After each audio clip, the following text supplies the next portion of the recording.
Primeira usina regulamentada pela Resolução 482. Você sabia que na época, lá em 2012, não utilizavam medidores bidirecionais? Olha só, antigamente também não existia conector tipo MC4 no mercado. E a LG, que no começo da GD era uma das poucas empresas que produzia 100% do painel.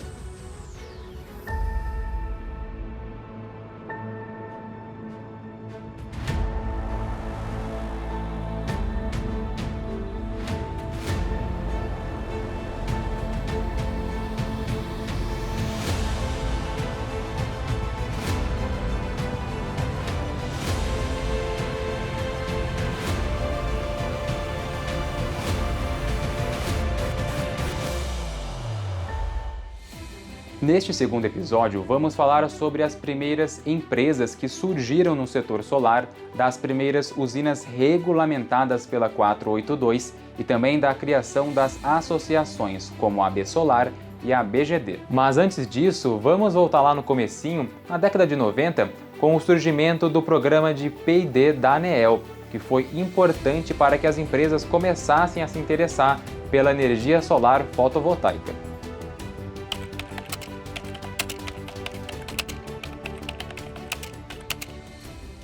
Nós tivemos um momento no Brasil muito importante com relação a pesquisas voltadas para o setor elétrico, que foi o período que foi criado os fundos setoriais, que vieram junto com as privatizações. Então, o setor elétrico passou por uma transformação muito grande lá nos anos 1990, no governo do Fernando Henrique Cardoso, e se introduziu os fundos setoriais. E, além dos fundos, as empresas concessionárias que adquiriram as empresas públicas, elas passaram a ter uma obrigatoriedade de investir um percentual do seu faturamento, que era o lucro operacional da empresa, em P&D. Então foram criados os programas de P&D, que a gente chama P&D ANEEL. Naquele momento, a energia solar fotovoltaica ainda era uma energia vista como P&D, né? Porque não tinha economicidade, tinha as coisas a serem feitas, desenvolvimentos a serem feitos. Então, ali era o P&D. E as empresas do setor elétrico passaram a se interessar. Na época, a gente entrou com um projeto que é oriundo da chamada estratégica número 13 da ANEEL de 2011, que o objetivo era estudos de arranjos técnicos comerciais de energia solar fotovoltaica. Foram aprovados para execução 18 projetos. Desses, 6 ficaram pelo caminho, reduzindo-se a 12, e quando nós encerramos o projeto, tinham 5 deles com usina operando.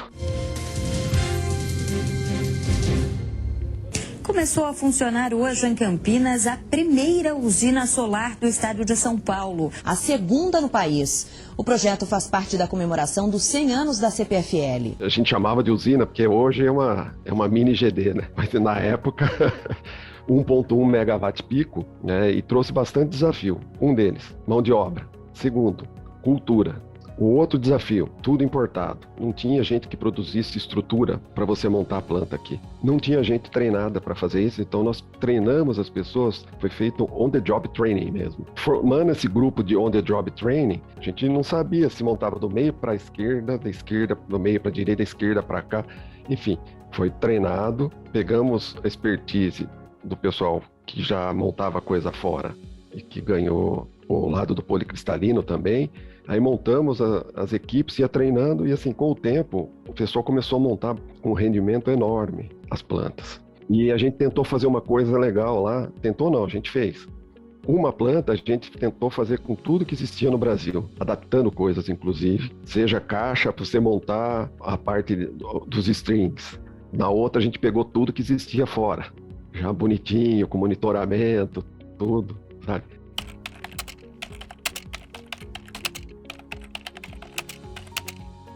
Eu passei a receber solicitações de audiência com tudo quanto é player, né, fabricante e tudo mais, e grandes empresas do mundo inteiro. Todo mundo começou a baixar aqui, querendo saber como é que é, para onde que vai. Então as empresas fazem propostas, a ANEEL aprova, as empresas desenvolvem esses projetos e depois apresenta os resultados para a ANEEL, que vai analisar novamente. Mas o mais importante é que nós constatamos o surgimento de muitas empresas de bases tecnológicas que vieram a partir desses recursos disponibilizados.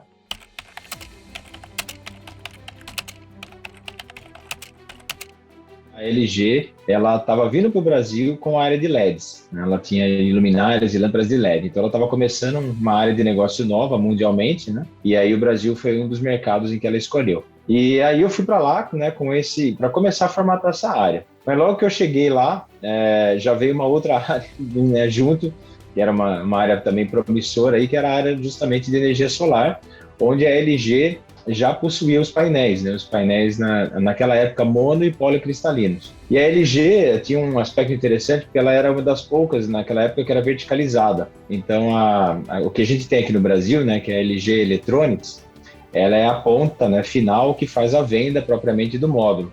Mas lá atrás ela tem outras unidades de negócio e a própria célula era produzida pela LG Chemistry, né, na Coreia. Então ela fazia realmente o módulo, né, do início mesmo, né, fazia todo ali o wafer, depois cortava as células, fazia toda a soldagem. Ela era uma das poucas do mundo naquela época que fazia 100% do painel. Então foi bem interessante, a gente começou a fazer reuniões. E o que eu fiz foi atrás dos profissionais do mercado, né? Fui atrás também de algumas empresas, né, para fazer parceria de inversores, né, que estavam no mercado já, né, como a GTE, Santerno, a própria SMA. E aí a gente começou a ver, né, que onde existia, vamos dizer, o dinheiro para a implementação desse tipo de projeto era os projetos de P&D, especialmente com as concessionárias de energia. Então a gente fez alguns projetos para a Biblioteca Pública do Rio de Janeiro. Nós fornecemos os painéis, aí os inversores foram da NGTE. E depois alguns outros projetos também que fizemos aí com a Unicamp e com a USP, né? Projetos aí experimentais mesmo, né? Instalações pequenas,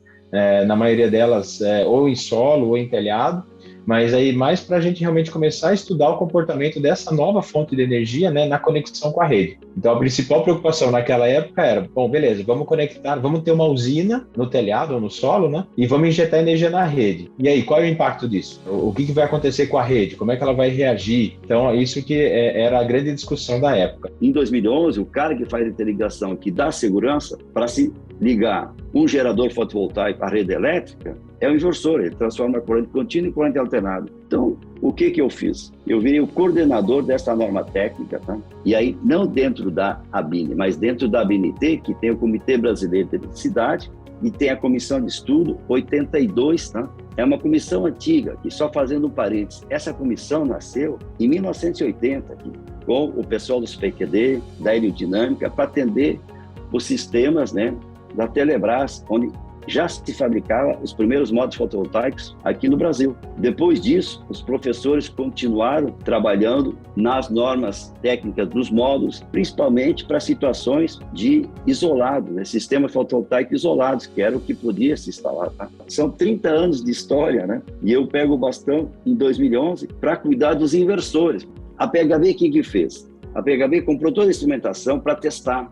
Cada linha que a gente escrevia na norma, eu tinha o meu corpo técnico, o Rogério Valentim, que é o meu engenheiro especial, aí, eu quero um agradecimento especial ali também, que ajudou a fazer todos os ensaios. Então, a PHB, à medida que ia escrevendo, ia ensaiando, que a gente criou não só a norma dos requisitos, o que tem que atender, por exemplo, mas como é que faz esse ensaio. Então, a PHB sempre teve, vamos dizer, uma ideia de que a gente tem que disseminar o conhecimento. A PHB fez o primeiro inversor certificado elétrico, né? Foi por isso que a PHB fez o primeiro, porque a gente realmente conhecia a norma, criou um laboratório, testou, e quando estava pronto, liberado pelo Inmetro, a RAC do Inmetro para a certificação, nós já estávamos prontos no dia seguinte. Os outros demoraram um pouco, imaginando talvez que não fosse acontecer isso. Mas todo mundo hoje tem um inversor certificado Inmetro que dá segurança para a conexão com a rede. Voltando agora um pouco lá para 2012, após a publicação da 482. Naquela época, os profissionais que já trabalhavam no setor enfrentaram algumas dificuldades para conseguir alavancar os seus negócios.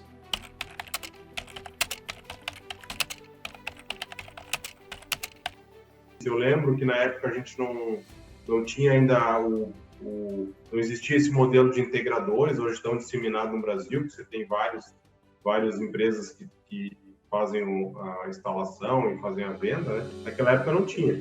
Então eu lembro que os primeiros credenciados da Renovídeo, a gente encontrava um potencial credenciado e ia falar com ele para tentar vender essa ideia, e meio que pedia para ele acreditar na gente que o negócio ia ser bom.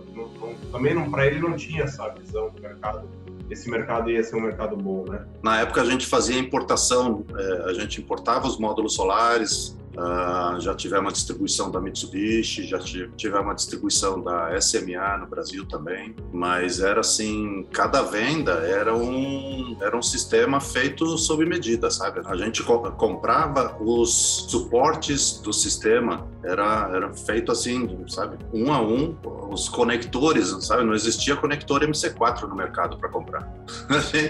A gente fez muita conexão com solda. Na época, logo no comecinho, a gente, quando era distribuidor da Siemens, eu vou te dizer que eu já vendi painel de 46 watts por R$1.000. Acredite se quiser. E hoje, por R$1.000, você compra um painel de 560, né? Mas as potências eram, eu lembro até hoje, tinha o SM46, o SP75, o SM100, tinha o SM50 também. Pra você ter uma ideia, era só para off-grid, não tinha, o painel vinha sem cabo. E quando eu comecei a trabalhar, só para você ter uma ideia, o preço do watt, isso lá no fabricante, tá? O preço do watt era $6. E foi caindo. Hoje em dia você compra aí por praticamente 20 centavos de dólar. Então, no início, a primeira coisa que você tinha que fazer era você tinha que achar alguém que fosse adepto, que gostasse de tecnologia. Porque para convencer, falar, olha, você vai poder gerar a sua própria energia. Aquilo ali soava muito estranho. O segundo ponto é que o Brasil sempre conhecido como o país da energia hídrica, né? Então, o pessoal falava assim, poxa, por que eu vou utilizar energia solar? A gente tem energia limpa aqui, em abundância e tudo mais. E o terceiro e o mais complexo era o custo, né? Para você ter uma ideia, naquela época, um cliente de baixa tensão, em 2012, o retorno do investimento dele se dava em 15 anos, né? Eu me recordo que o preço do watt-peak eram R$12. Então, o grande objetivo, o grande desafio, vamos falar dessa forma, era encontrar um primeiro cliente, né, que fosse adepto de tecnologia, de sustentabilidade. Então, naquela época, hoje, se fala muito no ESG, mas já existiam os adeptos daquela época que se preocupavam com o planeta e tudo, e não era um investimento que se retornava tão rápido. Então, realmente era um grande desafio você encontrar quem se interessasse por esse tipo de tecnologia, né? Eu me recordo perfeitamente, né, o primeiro sistema que foi conectado no Brasil, registrado na ANEEL, ele foi conectado aqui na cidade de Uberlândia, na Avenida Rondon Pacheco, uma das principais avenidas que corta a cidade, uma empresa que se chama PGM Sistemas. Eram 28 módulos fotovoltaicos de 235 watt-pico, do fabricante Sun Earth, utilizando aí inversores de 4,4 kW, 2 inversores do fabricante Eutec, norueguês, e no total ele tinha uma capacidade aí de 6,58 kW. Esse sistema, ele foi conectado, ele já estava montado já em maio, né, sobre o telhado e tudo mais, ele estava pronto, né, até porque previamente existia esse interesse de se fazer uma pesquisa, né, em torno desse sistema, independente da regulamentação. A regulamentação veio, mas até que fez todo o procedimento, as adequações que a CEMIG teve que fazer, esse sistema foi conectado na última semana de setembro de 2012 mesmo, e ele apareceu no BIG da ANEEL, né, quando começou a aparecer a geração distribuída, como o primeiro sistema regulamentado pela 482. Foi bem bacana essa história do primeiro sistema, porque a gente já tinha, né, vinha conversando com a ANEEL para fazer um projeto piloto, para poder entender como que era isso, e conseguimos um cliente comercial, vamos falar dessa forma, que topou fazer um investimento, né, no sistema e tudo mais, e a própria CEMIG, a concessionária local, à época, após a publicação da 482, ela abraçou o projeto também e falou, poxa, vamos fazer isso aí acontecer. Eu me recordo, tem uma passagem muito boa, e aí veio uma equipe da CEMIG toda aqui para Uberlândia, o pessoal de Belo Horizonte, e naquela época não tinha ainda, a CEMIG não estava com os medidores digitais, bidirecionais. Então era um medidor eletromecânico que funcionava na sede da PGM, e a solução foi retirar a catraca, como se diz ali, do medidor, então ele acabava girando do contrário. Essa foi a solução provisória, e depois, evidentemente, isso foi atualizado e tudo. Foram vários os desafios, então, que os profissionais tiveram que enfrentar. Mas ao longo dos anos, o mercado foi crescendo, foi ganhando visibilidade e algumas associações começaram a surgir com o objetivo de contribuir ainda mais com o desenvolvimento do setor. A AB Solar ela foi constituída em 2013, começou o processo de constituição ao longo do primeiro semestre do ano. Nós nos reunimos num grupo de 9 cofundadores entre empresas nacionais, empresas internacionais, especialistas, consultores. Nos juntamos e demos a largada na AB Solar, o início dos trabalhos. A associação começou a construir várias ações estratégicas para apoiar o setor nas áreas de tributação.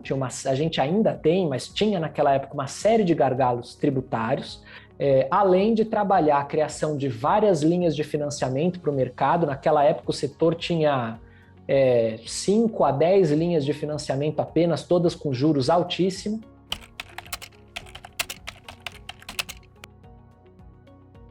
Nasceu de uma iniciativa aí de algo em torno de 15 fundadores, naquele momento ali, onde a ideia era dar um melhor link, uma melhor visibilidade, acessibilidade para o mercado. O mercado vinha crescendo, bastante. Claro, já existiam outras associações no setor, tratando especificamente do setor solar, no caso da AB Solar, por exemplo. Mas a iniciativa naquele momento ali foi esse enfoque na geração distribuída. E ali naquele momento, principalmente também em função da 687, da resolução 687, a 482 já existia, a gente está falando aí de 10 anos dela, mas a 687 veio, se eu não estou enganado, em março de 2015, e ela trouxe novos modelos de negócio, novas possibilidades, novas propostas. Eu diria em uma palavra que o processo já foi bem mais tenso. Você permitir fazer esses grandes sítios solares e trazer aquilo, distribuir aquilo. Na verdade, o pessoal está fazendo contrato de compra e venda de energia. Isso aí não é geração distribuída. Se não houvesse essa mudança da 687, provavelmente a gente teria um mercado não tão desenvolvido como a gente tem hoje.